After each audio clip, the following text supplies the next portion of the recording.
The Russian invasion of Ukraine, which started on February 24th of 2022, has resulted in a war being brought back to Europe that hasn't been seen in scale since World War II. Today we will be answering a very important question using data analytics, using the best source material available to judge just how many tanks Russia has lost, what it has left for its remaining combat power, and what conclusions we can draw from this analysis. I will also explain what methodologies were used in attaining my conclusions in order to show transparency for analysis. When Russia invaded Ukraine, many of the initial images we saw were vast columns of Russian tanks doing thunder runs to major Ukrainian cities, and Ukrainian forces either ambushing them with artillery or ATGM systems. It is safe to say that Russia has taken extensive losses, and so has Ukraine. Using data from Oryx's visually confirmed loss data, Military Balance 2022's pre-war numbers, and Military Balance 2023's newly released data, we will be able to determine what Russia has lost, what it has done to recoup losses to maintain fighting strength, and what challenges it will have going forward. The chart on screen is showing now the comparative differences between Russian active tank inventory at start of 2022 versus at start of 2023. The report is released in February of every year, but likely the data is only covering up to the start of the year, as it can take weeks to actually compile all the data into one report. So we can see here that Russia's active tank force has gone from 3,417 in 2022 down to 2,070 in 2023. But war analytics, you may ask. Oryx is showing more than 1,800 tanks visually confirmed to be lost, while this figure is only showing a decrease of about 1,350 active tanks, so clearly this figure is BS. Not necessarily. It is important to remember that total numbers available don't show the entire picture of losses in Ukraine. Military balance is just a snapshot of available inventories of active equipment, and it shows it by type of equipment as well. So why the discrepancy? Well, Russia is doing everything in its power to keep its equipment numbers up. We know, for instance, that Russia has reactivated over 1,000 of its reserve stockpile of tanks thanks to Covert Cabal's well-researched video, which estimated 6,500 maximum reserve tanks at start of war, with a significant chunk missing from satellite images taken 5 months ago. Out of that 6,500 number, Covert Cabal estimates only half could be returned to service. Many of the tanks in the photos were either rusted away or had their turrets missing while exposed to the elements. Link to his video is in the description below.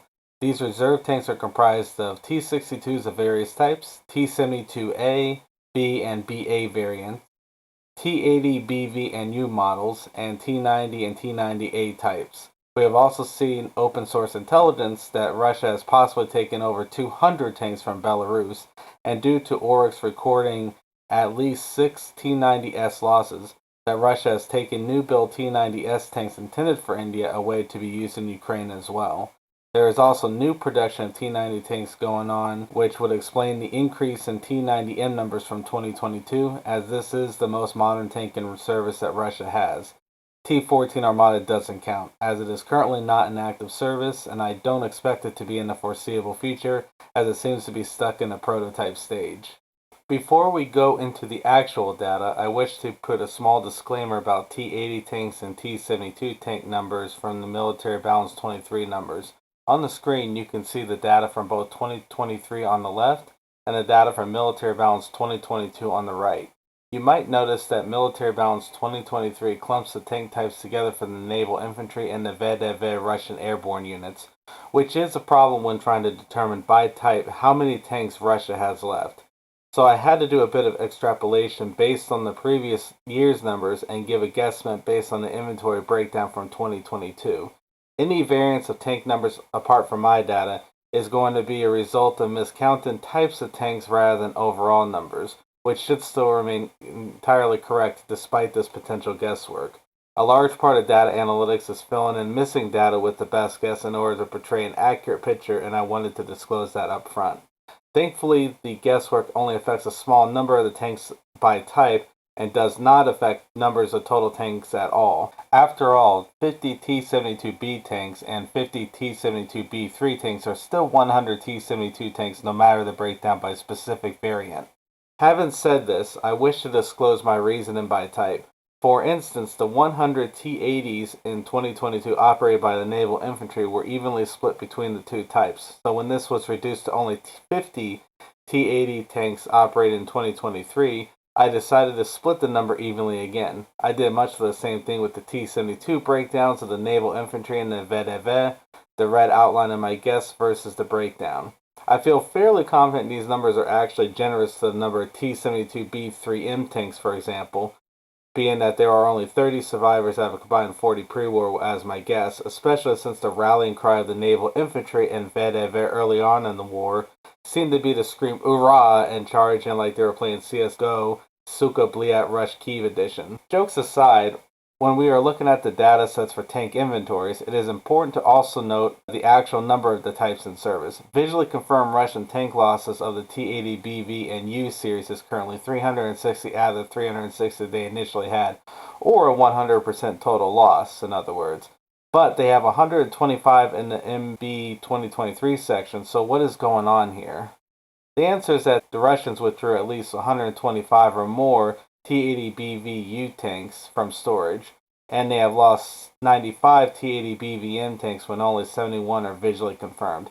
Clearly, the attrition rate on the newer models is higher by Military Balance 2023 estimates than Oryx records, despite the total net number of tanks being lower than Oryx would lead you to believe. Russia did not have T-62 tanks in the active service before, but now it has 150 or so. Russia had over 350 T-90A tanks before, but is down to 200 of the T-90A variant. They have lost 35 T-90A tanks on Oryx, and they have done a fair increase on T-90M tanks due to new builds and refurbished builds from T-90A models.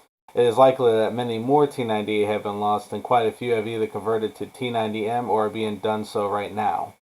The T-72 tank series is also interesting. Russia had 1,150 T-72B3 tanks pre-war, but only has 650 T-72B3 now. In other words, a net loss of 500 total tanks, but Oryx only confirms 300 T-72B3 tanks have been lost. T-72B3M has also had a net loss of 290 tanks out of 570 tanks pre-war, but Oryx again only shows about 200 visually confirmed. So with all this data in mind, what conclusions can we draw from this? Given the numbers, Russia has lost at least half, if not more, of its modern tank force, and has been backfilling its tank fleets with older and less survivable variants of tanks from reserve or surplus inventory. This is a finite resource, and Russia's industrial capacity to make new tanks from scratch is anemic, not even a pale shadow of what the former Soviet Union was capable of. Once the reserves of older Soviet equipment runs out, so does Russia's ability to replace losses. And even with the vast reserves it had access to, Russia is clearly struggling to replace its losses, given that it has dropped to about 40% in active numbers inventory, despite the Herculean effort it has done to keep its active service force numbers up and going. And some serviceable tanks will need work and modernization effort to get back into service. On the screen now is a quote from the Kyiv Independent, which verified Covert Cabal's claims in a broad sense, but gave some interesting numbers on tanks by category of being restorable. The ready-to-roll-out tanks have likely been expended, and so have the tanks that only needed light work. Russia is likely retrofitting tanks that need more work or even heavy refurbishment to make the tanks fit the fight. We know that the 103rd Armored Plant near Chita has gotten a contract to repair and modernize 800 T-62 tanks over the course of 3 years, likely pulling the tanks that need a lot of work to make ready and will not remotely make up for what has been lost over the course of a year in Ukraine. As Russia loses more tanks, it is going to have to make up numbers if it intends to keep fighting, and it is currently dipping into tanks of more questionable utility, and also tanks in worse overall condition that will need more work to make ready. The replacements will not come in a flood like Russia had initially with taking out the best stored tanks immediately, but will slow to a trickle as it dips into the more questionable stocks it has due to time constraints because of limited factory floor space, machining tools in short supply, and Russia haven't undergone mobilization and is now hurting for manpower in its industrial defense sectors, particularly the skilled workers they need. This is not World War II. Tanks are not merely tractors with guns, but integrated systems loaded with electronics like fire control computers, optics such as thermal and night vision, and complex autoloader systems in most Russian tanks. Based on Oryx numbers given a hard floor, the military balance numbers given, and other data, Russia has lost at least 2,500 tanks, possibly as high as 2,800, Ukrainian claims of over 3,400 tanks dead notwithstanding. This is likely due to human error rather than outright lying on Ukraine's part. The U.S. has also overestimated the number of Iraqi tanks it killed in Desert Storm and gave a number higher than the total tank inventory the Iraqi army actually had. Ukraine is likely counting total tanks hit by visual ID with troopers on the ground, possibly misidentifying other vehicles hit as tanks or seeing tanks hit but not destroyed or otherwise recoverable. Russia will not run out of tanks, but what it will run out of is enough active and serviceable tanks to keep operations going, be it offensive or defensive operations in nature. This also is a problem because the front line is currently over 1,000 kilometers long. See Payrin for his video on missile stockpiles and expenditures for what I mean in more detail. This is coming at a crucial time when Ukraine is getting more modern Western tanks, IFVs, and general overall offensive capability within the next month or two, and Western support is not likely to decrease for at least the foreseeable future. A disclaimer is to be made here, as it is hard to predict the future given a lot will depend on Ukrainian and Russian strategy in the coming months.